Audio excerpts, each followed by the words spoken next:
It's about what you know. It's about where you go. If you really want to know, it's the Leo Larry Show. It's about what you know. It's about where you go. If you really want to know, it's the Leo Larry Show. Hello, I'm Leo. And I'm Larry. And we're back. Yes, to the Leo and Larry show. And Larry, there's so much going on, but one reoccurring thing in the media and in your publisher, one thing that just seems to happen over and over again till people are kind of, wow, they're becoming numb to it. And that is all of the shootings, the gun violence in America, whether we're talking about another Black being shot by a police officer 60 times or more, or we're talking about mass shootings. And, everyone is across the country, people are asking themselves and each other, what's going on in this country? And is there anything that we can do? And I understand briefly, I understand the Second Amendment, but I don't understand the need for assault weapons. And I think the solution, partially a solution to this problem, is going to be the banning of assault weapons in some form or fashion. That's not something that conservatives want to hear. That's not something that Democrats want to hear. That's not something the moderates want to hear. But the reality of it is that, like you said, almost every day, at least every week, we're getting these mass shootings. And like I said, you're right. We are becoming desensitized to them. We are. It's like I was in Washington when the shooting happened over the 4th of July weekend, and I remember seeing something that said something about a shooting in Philadelphia at the same time. And my goddaughter, fortunately, had just got back to Washington from Philadelphia, and I was so glad that she was not there and she was not caught up in that.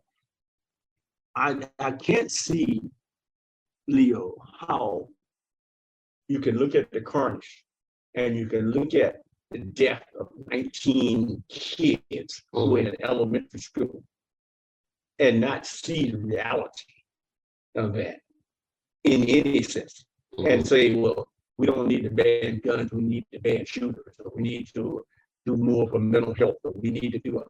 All of those things are well and good, and all those things are including the necessary. But the reality of the situation is the fact that that person, the question I asked in the Texas shooting especially is, how do you at 18 find $5,000 to buy an assault weapon, to buy 2 assault weapons, and additional ammunition? So where is this money coming from?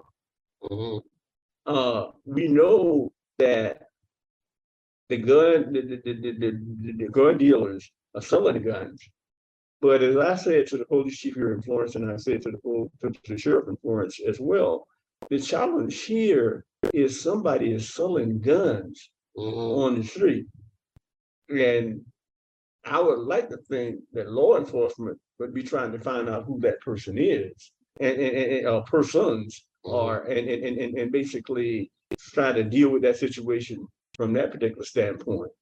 These young kids, the other problem we have in terms of personal shootings, where you've got these community shootings in West Florence and East Florence, I think over on Maxwell Street yesterday, is basically these young kids have no sense of value of what a human life is worth. Absolutely. At 70 years old, at 68 years old, you and I understand what the value of a human life is. They don't. They kind of think it's like television. I shoot them and they come back alive after the show goes. Right. I don't understand the logic or the rationale, or that this makes me a stronger or a better man because I killed somebody. I can honestly say that I've not knowingly killed anybody in my life, and I think I'm just as good a man as anybody. And what I don't understand is the Second Amendment.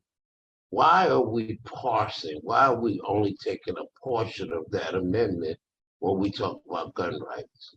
So, it actually reads, I'm going to paraphrase it, but in its entirety, it says the government will not restrict the citizens' rights to bear arms and to have a well-regulated militia. So, did the founding fathers mean that citizens had to bear arms as a part of a well-regulated militia? We don't have that conversation. We Well, just look at the part that says we have a right to bear arms. because Because we have a well-regulated militia. It's called the National Guard. but what you got is you got the National Rifle Association Mhm. Controlling the conversation. And so you're not going to have a real conversation on gun violence in America until those who are financed and funded by the National Rifle Association are comfortable with the fact that they can still gain the revenue. And these are mostly elected officials in South Carolina and across the nation who basically base the fact that I'd rather be with the National Rifle Association than be morally right. Mhm. Because this is a moral issue. And so how can you say I can watch 19 kids die and I'm not going to really do anything but put a Band-Aid on that Mhm. because I don't want to take a risk of losing my funding or my contributions from the National Rifle Association. Now, that is almost the ultimate level of selfishness, isn't it?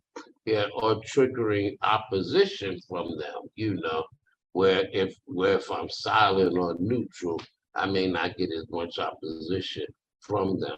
And the thing is, I agree with you totally. And we had a ceasefire stakeholders group in Florence. We met yesterday, and so and I made the statement then that we're looking at the shortcomings and we're looking at the symptoms. So we're looking at the music, we're looking at drugs, we're looking at gangs, we're looking at video games, we're looking at single moms who are not home, the father's not present, no male.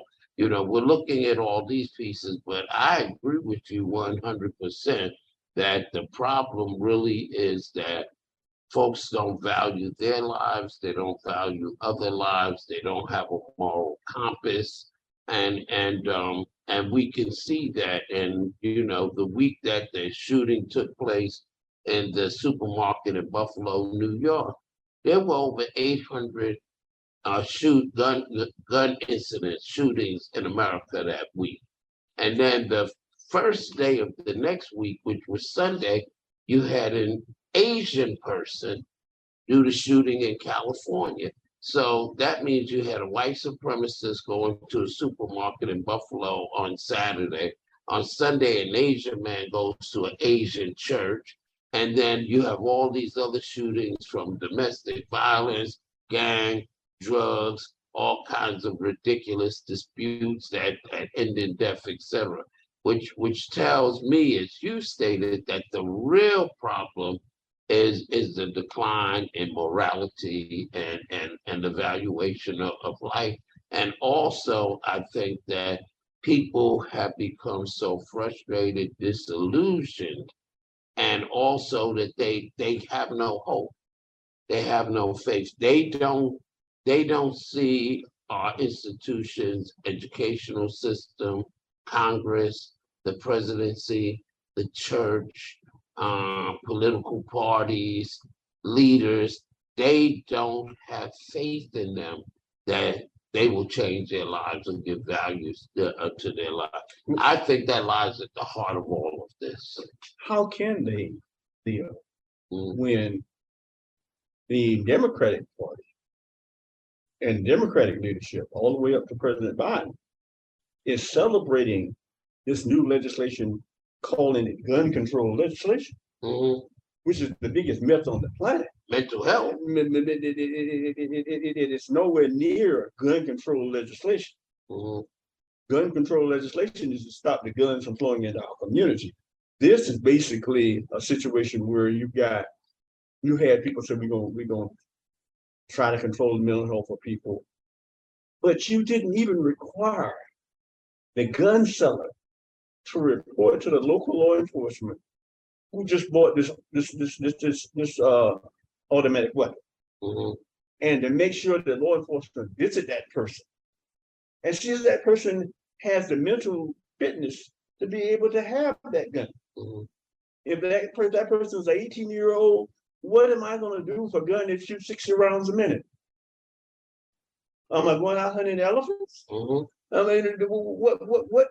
Under what circumstance do I need a gun that shoots 60 rounds other than when I'm in a war? And what percentage of people who have mental health problems actually, have had that condition documented? We have a whole lot of people walking around with us every day who have mental health issues, but they have no paperwork, they have no documentation on. They've never been to see a therapist. They've never been ordered by the court to seek psychological counseling or something like that. So that law doesn't even address people who have it only covers people who have mental health, documented mental health issues. And then what kind of mental health issues do you have to have in order not to have a firearm? Now you got to go into, do I have mental health issues because I have a phobia about heights, or because I'm schizophrenic, or it just was a meaningless piece of legislation that was just a Band-Aid. So everyone could pretend that they've addressed. And we've seen the same thing locally. We get task force, we get all of these things, but obviously they are not working. They're not making a difference. Instead of us seeing a reduction in gun violence, we're seeing an increase in gun violence. And that's why we believe in things like having ceasefire zones. And even if that means that people who break the law have to serve more time, what's more important? Because I'll tell you honestly, there's some people who should be out here walking among us. I agree with you 1,000%. And I think the challenge basically that we have here is, after about the last few rounds of shootings here locally, I started to think like Rudy Giuliani, and I started to say, and I called Scotty Davis over the city, and I said, man, I'm one step away from stopping frisk.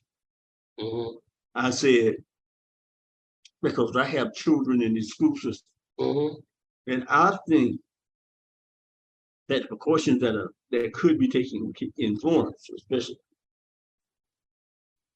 and in the PD as a region as a whole, is that we can start to make better use of metal detectors. We can start. We can control who's entering certain buildings and how they're entering, and whether they have weapons.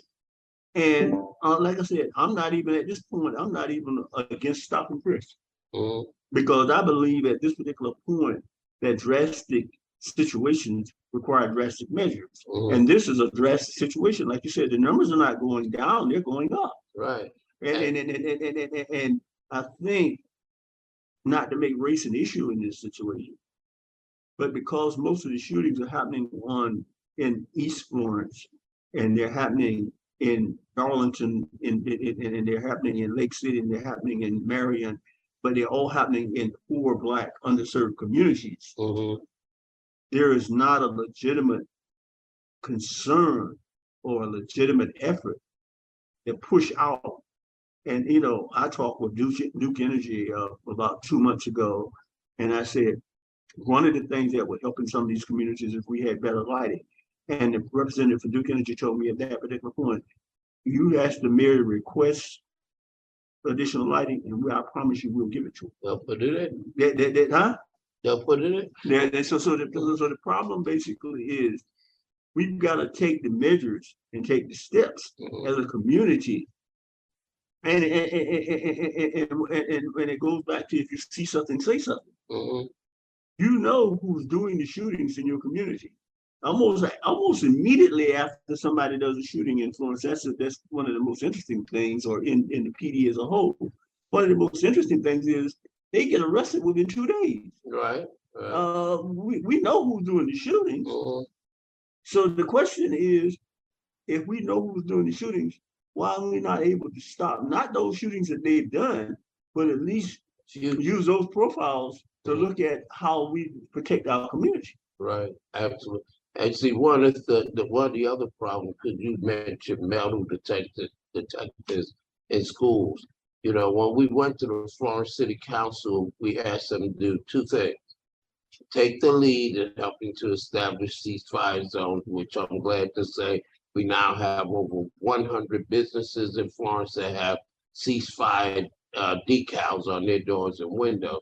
But we also asked them to take the lead in forming a stakeholder group. I don't mean a task force with the city and law enforcement. I mean a true stakeholder group where you have neighborhood associations, you have representatives from churches, you have someone from the school district on there, so that we're coming up with solutions. You know, it's not one solution, it's not one approach, it's several. But part of the problem is that we have all of these different entities that are taking different approaches, if they're taking any approach at all, to protect our congregants, our children in schools, our neighbors, residents, and et cetera, our children, et cetera. And so there needs to be an organized effort to pull in all factors, businesses, everyone together to come up with a comprehensive plan on how do we deal with gun violence. And it has to be non-political. We can't have this political faction, that political faction, this political leader, this elected official who wants to lead it, but they don't want to work with others. You see what I'm saying? And because it's impacting all of us, it takes all of us to come up with a solution. And it's the glorification of violence also that contributes towards this. And you know, I'm going to say the Breakfast Club. I listen to the Breakfast Club, and you have other things with Will Smith and Chris Rock, that even on a celebrity level, when we look at people who young people may be aspiring to become and reach their level, there's a thing going on now from reality TV all the way up to our celebrities, where these open disputes and battles and disagreement, people look at them as if it's entertainment and it's something good. They should be setting an example, rather an example for how to deal with conflict in a meaningful, productive way, rather than having these out and out bad. Look what was going on with Monique and DL Hughley and Steve Harvey, and you know what I mean? It's just this thing Well, where we I think glorify conflict and violence. I think we place too much value on celebrities, in the sense that I don't want my grandchildren growing up believing that Will Smith is their role model, or that Kanye West is their role model, or some other idiot out there who says stupid things to sell tickets, to sell product, because they have to understand that that's what these people are doing. They're out there selling product, whether it's Afro Sheen, or whether it's clothes, or whether it's shoes, or whether it's a lifestyle in general. Cars and toilet paper, they're selling it. Most in our industry we call it selling soap. But the reality of it basically is, Barkley and some of those guys have said, I don't want to be a role model. Well, that's all well and good, but you present yourself on television and you present yourself in the media as somebody who these kids should admire because you're making a lot of money and you're living a great life. And these kids have got to understand the cost of that life. You don't know what Barkley or Will Smith or Chris Rock or anybody else did to get, and what they had to sacrifice to get to where they are. Whether they had to sacrifice their sexuality or whether they had to sacrifice anything else to get where they are. So, when you get a person who's willing to pay any price for fame, that's not a person you want your child to follow. That's not a person who has a moral compass that you want to identify with yourself. And so the challenge basically is, how do you get our kids to understand that this is all theater, that this is all a 60-second or 30-second spot, that this is about, half of the stuff that these guys claim they own, they don't own. And they might have a house and they might have great cars and they might have, fantastic lives, but what cost did that come? What did I have to pay to get there? Do I have to sell out my people? Do I have to sell my own soul personally? Do I have to sell out my sexuality? What is it that I have to do? Because if I'm going to make you famous and I'm going to make you rich, there's going to be a cost. There's a cost. There's nothing free. So now, what did these people pay to get to that particular point? Was it because they were strictly just talented? There are a lot of talented people out there. So how do you differentiate between one group of one person and another in a talent pool? Right. I mean, there are actresses out there that and I know that are extremely talented that never got near the Oscar nomination, or never got near the Emmy nomination, because the Grammy or whatever. But in your heart that they are great actors. Shout out to Anthony Smith, Grammy nominee. Love the way that sister sings. Don't know why she didn't win the Grammy. Well, and it's really, really interesting. I stopped watching those shows a few years ago because I just thought I had better things to do with my time. And the reality of that situation is that you talk about Lawrence Fishburne. Man, Lawrence Fishburne is one of the greatest actors of all time. There is absolutely no doubt about that. But I think Lawrence Fishburne might have an Emmy, but he absolutely doesn't have an Oscar. Was he ever even nominated for? Well, I don't even believe he has been nominated. But the whole point basically is that Lawrence Fishburne can act circles around Will Smith. And Kanye West and half of those boys that call themselves at the top. He can act circles around. So it's a situation where you're talking about people who are not getting the consideration because they're not with the right management team. They're not felt like the in stars. I saw, and I'm trying to remember the name of them, Fences. I don't know if you've seen Fences. With Denzel. With Denzel and what's the name? Who claims a free president from South Carolina. What's the sister name? I know you're talking about. Yeah. When she's in that backyard and she has that scene and he telling her that he got another woman on the side, she crying and snot coming out of her nose. I have never in my life seen a scene that dramatic. That was real. That was as real as it gets. I was like, whoa. And that didn't receive an Oscar? No. Wasn't even nominated. That's my point. And that didn't receive an Oscar? Right. I give up on Oscars right then. Because there was a shift. So how did we go from Dr. King being someone that people admired, right? And who was nonviolent to the cultural violence that we have today. You know, how did we go from, at one time I saw with a cousin of mine, right, in Queens, New York, right? Sal Willis, shout out to you, Sal. Child, we were talking about how there was a time in this country that if you had a huge amount of money, people immediately question how you got that money. They call rich people robber barons. They call them slumlords. You know what I mean? And you had to prove that you didn't, that you didn't do what that saying is that behind every great fortune is a great crime, and you had to prove that. Otherwise, people just assume that you did some really underhanded stuff to get to where you are. But we had this shift where it's all about what you have, you know, and we glorify people for what they have. You could be a rapper, you could be an entrepreneur, you could be a drug dealer.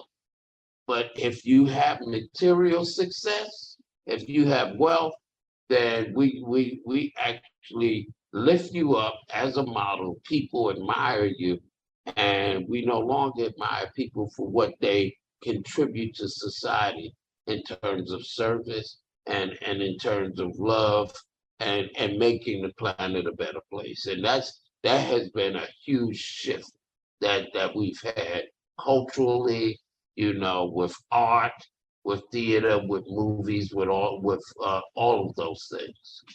Now we're living, unfortunately, in a win at any cost Mhm. society. And it doesn't matter how many lies you tell, how many people you treat. I saw earlier today, as a matter of fact, Starbucks is closing down 16 stores, and they're closing down 16 stores. And the unions involved in the argument say you're closing down the stores because you don't want to have us unionize Starbucks.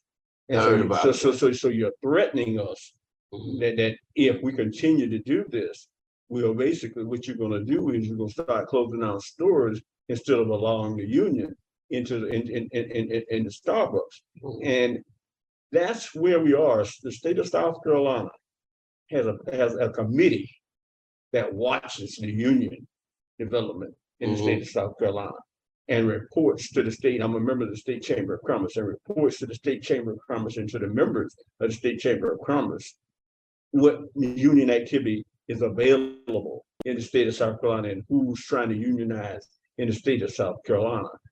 And I'm not for or anti. Mhm. My position is, as a business owner, is that you get the best deal you can get. Mhm. As a worker, you need to get the best deal you can get, whether that's through a union or whether that's through your independent negotiations. But at the end of the day, we have come to be a society where we don't care, as long as the boy at the top is making money. He don't care who isn't making money. Absolutely. And she don't care who isn't making money. And so what you've got is a problem where there is no security. Yeah, I can have a great job today and I can have a great opportunity today, but tomorrow that opportunity can be snatched away from me. And I think the challenge basically is in our community as it relates to blacks, and especially the blacks killing each other. It comes back to the fact that, and it goes back to what I said about the value system. The value system is absolutely off keel. And as long as we're killing each other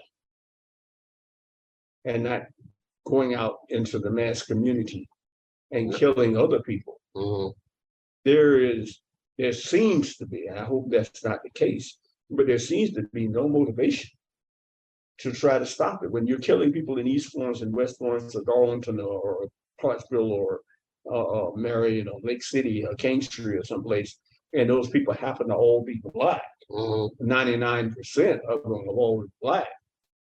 What is your motivation for basically saying, okay, we need to stop this? Until you have a situation like you had in Columbia, where you had an incident in the mall where the person wasn't in the mall to shoot anybody.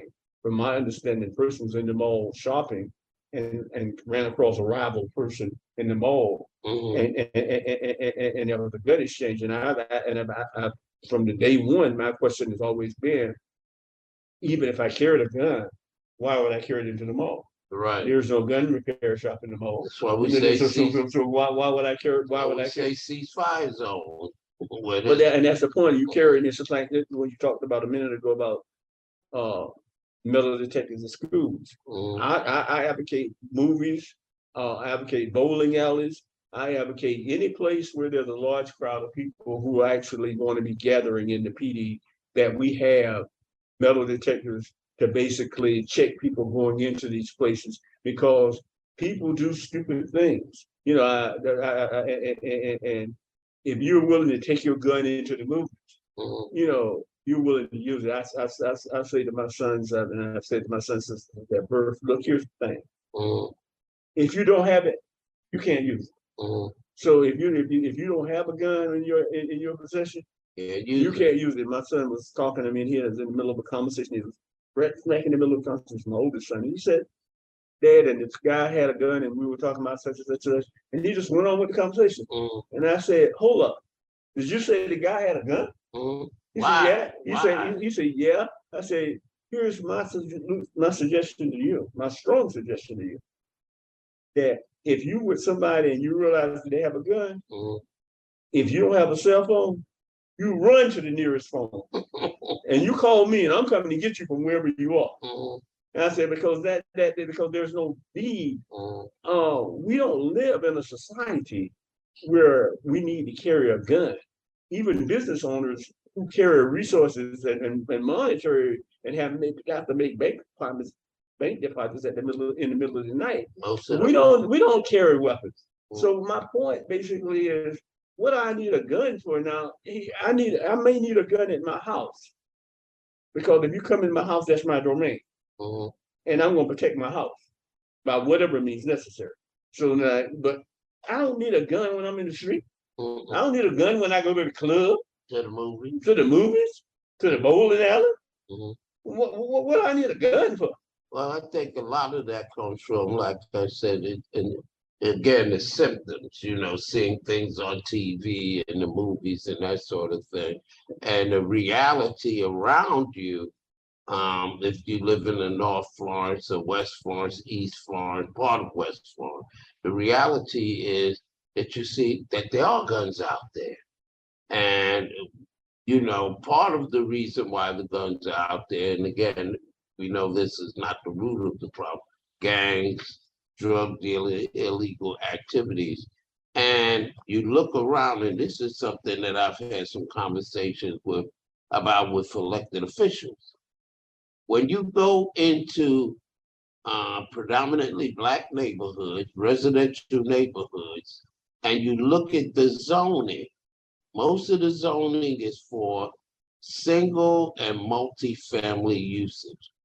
Very, very little commercial or mixed usage zoning. And so you can go into a majority white community, and you can go down, you know,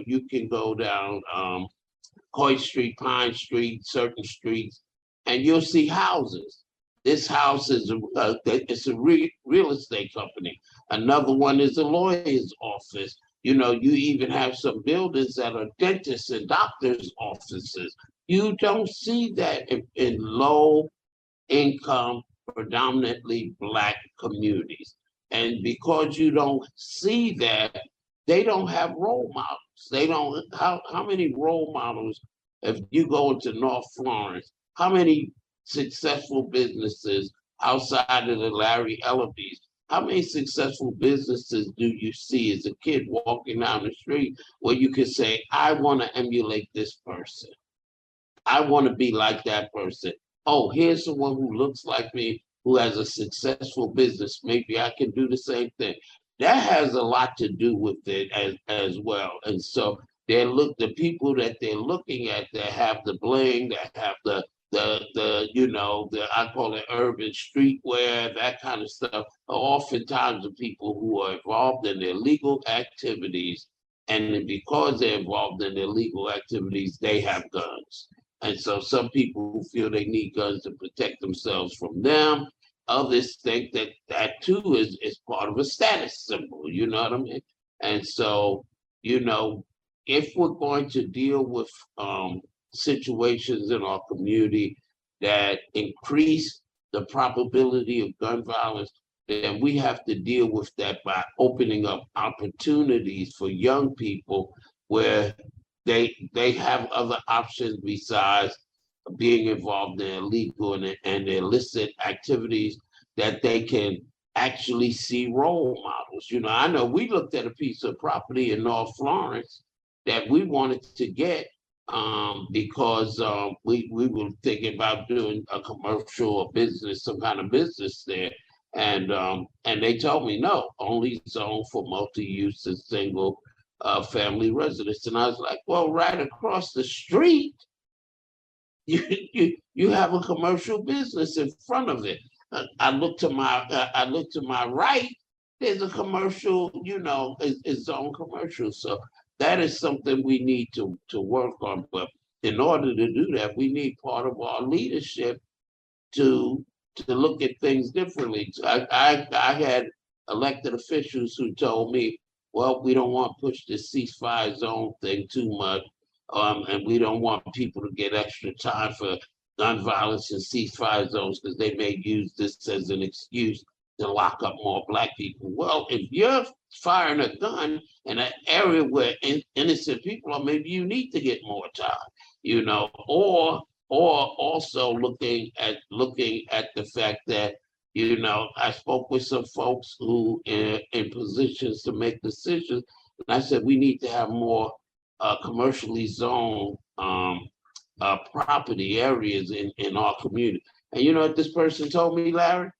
No, we don't want that because if we have more businesses in our communities, that means there'll be more robberies. And I was like, come on, we got cameras, we got alarm systems. That's about as limited thinking as you can possibly get. The challenge basically is that you're right as you think about it. When you look at East Florence and you look at West Florence, Northwest Florence, you don't see the role models that we once saw. Even when I came here, Mr. Bird closed down 10 years ago with Curtis Matthews, and we used to see him on television all the time, and his grandchildren on television all the time, talking about the products and they were selling. And being a positive contributor to the community. We now have people out there, and I one of the questions I got to ask you is, did you ask them to refer you to the zoning board? Because there is no such thing as a zone that can't be changed. Right, absolutely. And so why that's what I told them. If they said the zone was not zone commercial or was not zone residential or whatever you needed it for it to be, then you say, okay, well, let's go to the zoning board and let's get it changed to be what I need for it to be, because I'm going to build something that's going to be productive for the city and for the people who live in this community and provide jobs. That's what I'm saying. It's going to be productive. But what happened was the person we were looking to purchase the property from changed their minds. But that's still, that doesn't take away from the fact that we need to have more commercially zoned businesses in low income communities, because how else do you create wealth? You create wealth only by a few ways: the accumulation of property, having a business, being better trained or educated so you can get jobs that pay more, and last but not least, the American dream, home ownership. And you need a mixture of all of those things, So, that's one of the challenges too, that, if you see some development going on here, they're doing infills with houses. So you can have one or two lots and put a couple of new houses that look really great there. I'll look at the house and I'll say, this is wonderful. But if I have children, I'm looking at the rest of the neighborhood and I'm like, I'm not moving here. I'm not gonna have my children in this element. So it's not even about, we have several lots in this city where infilling in terms of housing can take place, but we don't need infilling. We need neighborhood revitalization.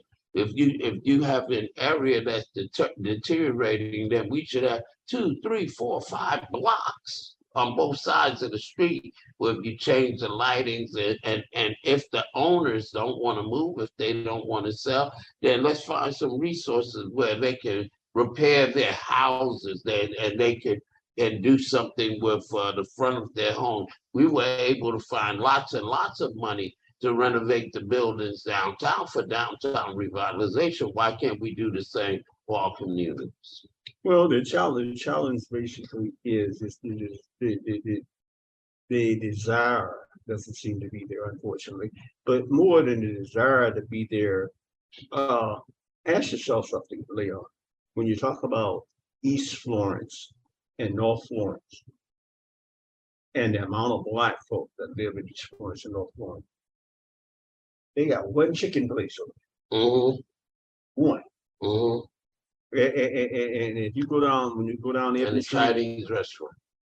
but you go down Evans Street and you get down to Zaxby's, Popeyes, and even the McDonald's and everybody else that sells chicken. Now, it's like, okay, Fred Carter said to me a few months ago, as a matter of fact, in the conversation, we don't have a legitimate bank in these communities.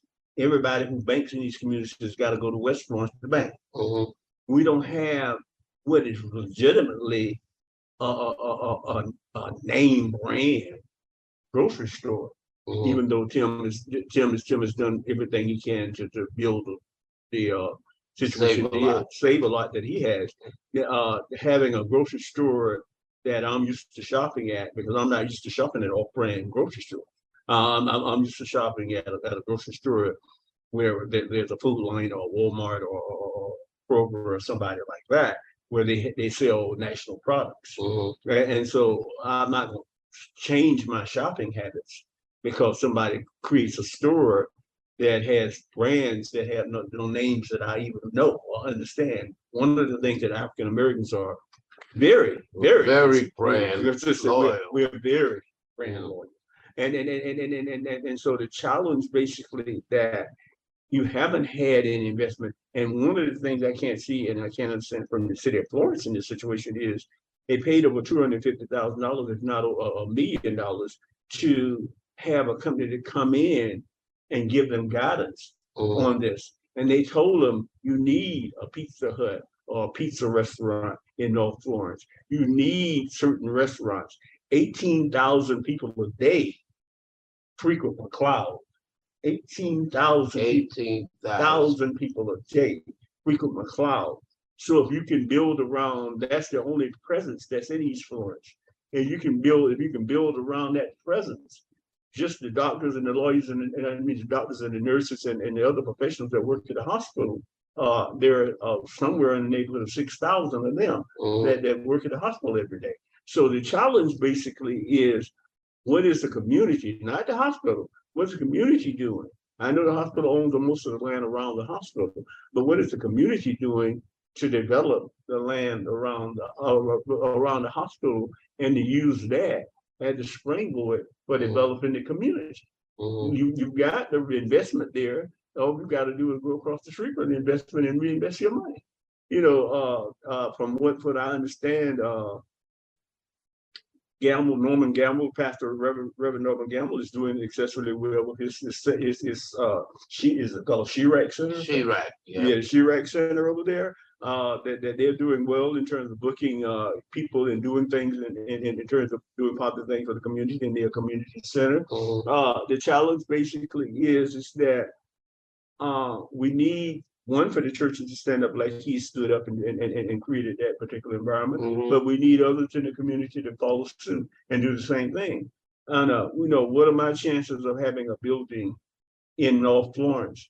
Like you said, of an office in North Florence. What are your chances of having an office in North Florence? And I would think that the city would not only be supporting our efforts to do things like that, but they would say, okay, those guys have been in business for 40 years. Not only do I support their efforts, but I'm going to finance their efforts. Right. And looking at how do you balance things so you have equity. So we know that there are fewer Black businesses that are established and successful like yours has been for the last 40 years and continues to be.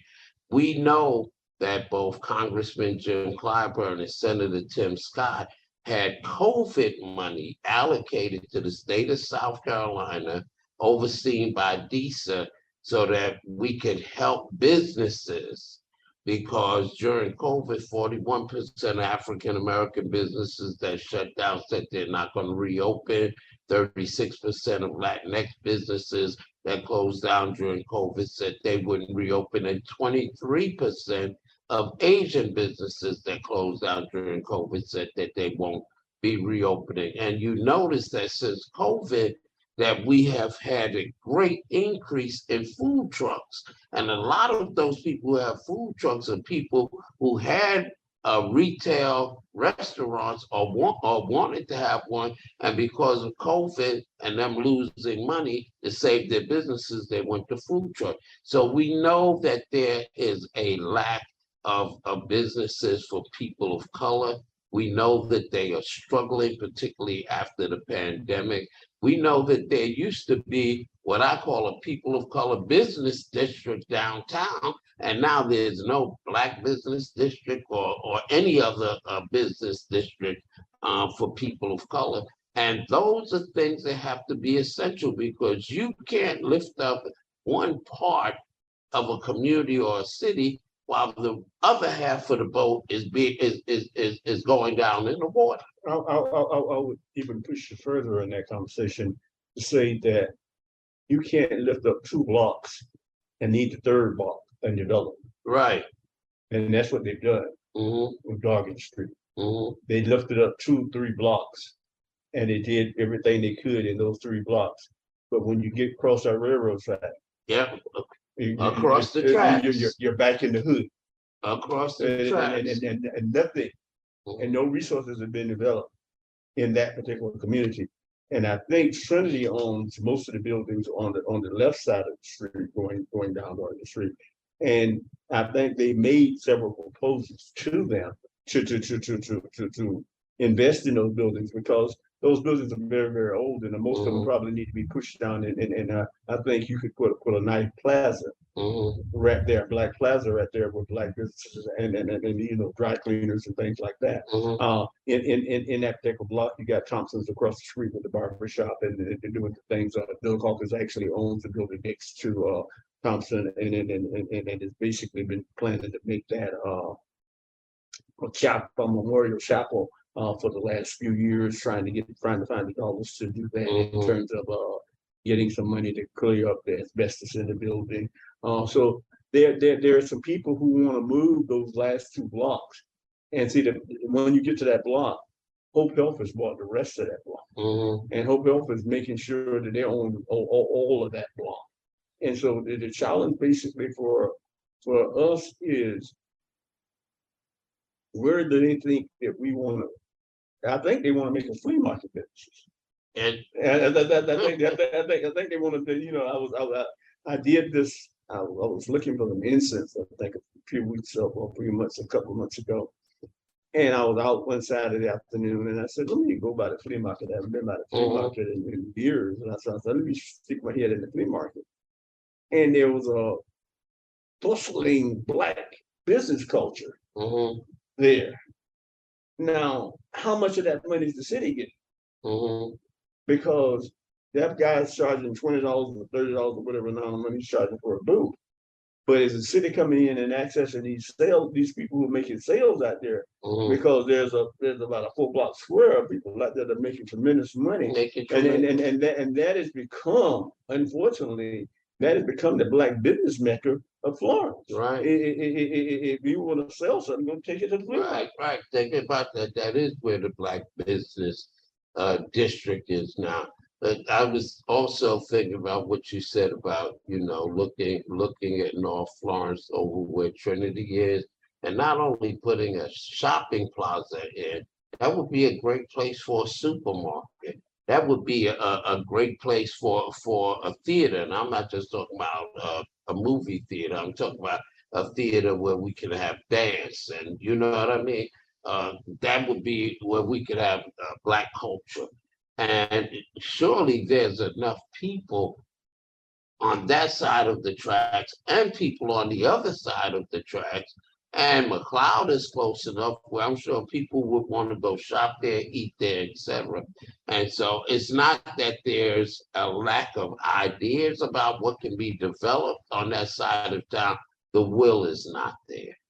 The will to do community the community development is not there. And the sad thing is that all of our elected officials, and many of them that are on there, are representing these districts, or they're at large members of the council that are supposed to be representing these districts. But every time they talk about economic development or what should be done, never anything said except for one thing. And Claude Anderson, who wrote Powernomics and a host of other books, I always remember what he said. Their idea for progress in black low-income communities is to give us a ball, a basketball, a tennis ball, a baseball, a football, and said what they are actually investing in is sweat equity. You dance a lot, you sing a lot, you play sports, you sweat a lot, but you know what? When you go to the store and you have your food and other items, clothes, etc., you cannot scan sweat. Sweat will pay for nothing. And so when we look at our communities, and you said this previously, you look at what are they giving us? It's recreation, and that's principally it. But it's not anything where you're actually investing in people, where people can gain more assets and they can create wealth in their community. Well, Florence has and continues to have the illusion that they can become a sports marketing community. And so they're investing a lot of their resources in sports marketing. And that's interesting. I was watching the news, one of the newscasts a couple of days ago here in Florence, and Myrtle Beach had 300 softball teams down for a softball tournament in the last month. 300. 300. As a matter of fact, at the time of the news report, there was still 100 left. And this includes families and players and everything. And they were talking about the economic impact of it. And Charlotte has a hub that they use as a sports marketing market. Atlanta has a district that they use as a sports marketing district around the old what was the Omni, the Omni Hotel and CNN and all of that. Right. And they're using these things. And I think Florence thinks that they can compete in the small market, the 25 teams or less market for tournaments. And I don't know how successful Freedom Florence has been over the last few years, and I don't know how successful the because of the pandemic. I don't know how successful the Florence Center has been over the last few years. Look at the budget; it'll tell you. Well, I see the budget. I'm on the accommodations committee. I actually see their budget. But the problem basically is when you look at who they're bringing in. I got a news release from the Chamber of Commerce a couple of days ago, and it said they were bringing in this Country Western group. And then at the Florence Center, and I was like, and that is important to me. Why? And so the challenge basically is that who's making the determination as to how we move Florence, Florence, and whether it's Florence or Darlington or Marion or King Street or Lake City or whatever, how we move these communities forward. I think our access to I-95 and I-20 is a plus. Is the greatest plus for the community. And because of that, we've been able to get the inland port over in Dillon. But the reality of the situation there, we've got probably 2 to 3 million people a year that are traveling through Florence, headed to Myrtle Beach or headed to points elsewhere. And I'm not talking about the people on 95 and 20. I'm talking about the people who happen to come almost directly through Florence to go to Myrtle Beach. What are we doing to stop those people in Florence? That's what I was getting ready to say. What are we doing to figure out a way to stop those people in Florence? And what can we offer those people that will say, okay, we need to stay the night in Florence. We need to stay 1 night or 2 nights in Florence because Florence has all these great activities. That's what I was going to say, Larry. I was going to say, you have to look at the totality. You built a sports complex. You revitalized downtown. But what else am I supposed to do? Well, if I come here, do you have great shopping at the mall? No. You know, do you have some recreational activities? Do you have, on a regular basis, great entertainment? Because let's remember that we're competing with Charleston, with its history, with the Battery. We're competing with Myrtle Beach, with the ocean and all of that. We're competing with Greenville and Columbia. So when people want to stop, they don't want to stop just to spend the night. They don't want to stop just to have a meal. If they're going to come here and stay for a few days and leave significant dollars, then they're going to want entertainment. They're going to want recreation. They're going to want to have great shopping. You know what I mean? A whole plethora of things. And we're not developing all of the city to attract anyone like that. And for instance, you talk about shopping.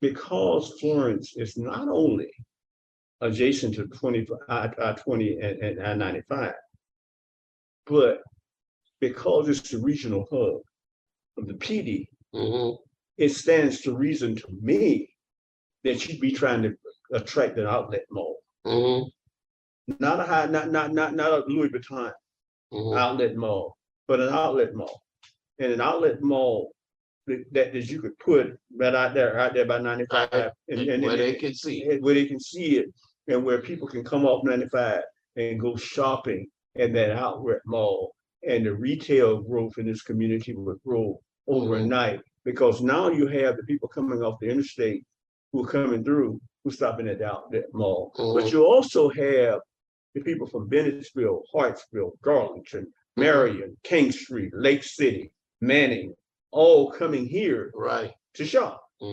And so it's worth the investment. It's worth the financial sacrifice to build that particular community. And I think that's one of the things that we left. Like you said, no, I don't want to come here and I can eat in Columbia, I can eat in Greenville, I can eat in Charleston. I can eat Myrtle Beach and go I could eat in Myrtle Beach and go to the beach and go fishing and go shopping and see shows. You know, my argument has always been about Myrtle Beach is that Myrtle Beach is when I go to seafood, when I really want seafood, I go to Murrells Inlet. I don't just go to Myrtle Beach, I go to Murrells Inlet. And that's where the quality seafood is. And so the challenge basically is that, you know, Elder Williams says this all the time, and we have to acknowledge his presence in this room, even though he's not physically in this room. Yeah, shout out to Elder Williams. But Elder Williams says this all the time, you know, people perish from lack of knowledge. One of the things I'm going to say, and we're in the last 2 minutes of the show, so I'm going to say this, and it may offend some people, but when you have people running a state, like the people who run the state of South Carolina, who in some cases I refer to them and others refer to them as children of a lesser God, and that you have average students who are not creative, who are not inventive, who are not investing. I've had and seen 10 franchisable restaurants in the state of South Carolina that never franchised because they didn't want to leave Columbia, they didn't want to leave Charleston, or they didn't want to leave Myrtle Beach. And they had franchise ability to go not just across the state of South Carolina, but across the nation. And the challenge, you know, Sandy's hot dog is one that you remember. And Russia's is another. That we have a golden opportunity. We have the resources, we have the people, we have everything it takes to build a nucleus to be a great state. But there are so many people, unfortunately for us, in the state of South Carolina who feel like maintaining the status quo is more important than growing. They're already rich. Yeah, exactly. They already have power. And do you really want to create and grow competition? No, it's in your interest to maintain the status quo, even though you will never say that publicly. Yeah, I mean, you know, and you don't have to look for it. Just look over in New Orleans. You know, they have two of the biggest races in America in New Orleans. And at the same time, they don't even have a hotel for the people to stay in. No. I mean, how much vision is that? You know, that you talk about lack of a vision. You don't have hotels for them to stay in. You don't have restaurants for them to eat in. So when they come to the PE, and they're the biggest race, one of the biggest races in America on Memorial Day or Labor Day, they gotta stay in Florence. They gotta stay at Myrtle Beach. They gotta stay in Hartsville. They go all the way to Dillon. They gotta stay in that. They gotta stay someplace other than where they're going to affect your bottom line. If I'm Darlington, if I don't build anything else in the next 5 years, I build a decent hotel. One hotel. At least one. I build at least one decent hotel with a restaurant. Good. I was going to say with a restaurant. And so the challenge basically is that we're in our last minute, Leo, and I think you need to kind of give them how to contact us and how they can move forward in terms of communicating with us about their issues and their concerns and how we can address those on the show. Sure. So you can reach me, Leo Woodbury, at by emailing leo@newalphacdc.com, or you can go to our website, www.newalphacdc.com, or give us a call at 843-799-0740. And please give us a call. Give us some ideas. Give us some subjects, some issues that we can talk about. And I'm Larry Smith, and you can reach me at the Community Times newspaper and DBS Communications. My email address is D as in David Smith, SMITH 7716 at AOL.com. You can reach me on the web at www.scvillage-voices.com. Also, you can call me at 843-667-1818, and we'll be happy to hear your concerns, your interests, and topics that we need to share with the rest of the community. Okay, so until next week, this time, stay safe, stay blessed, and join us once again for the Leo and Larry show, where you get to know more and you can get to go more places in your life. It's about what you know. It's about where you go. If you really want to know, it's the Leo and Larry show. It's about what you know. It's about where you go. If you really want to know, it's the Leo and Larry show.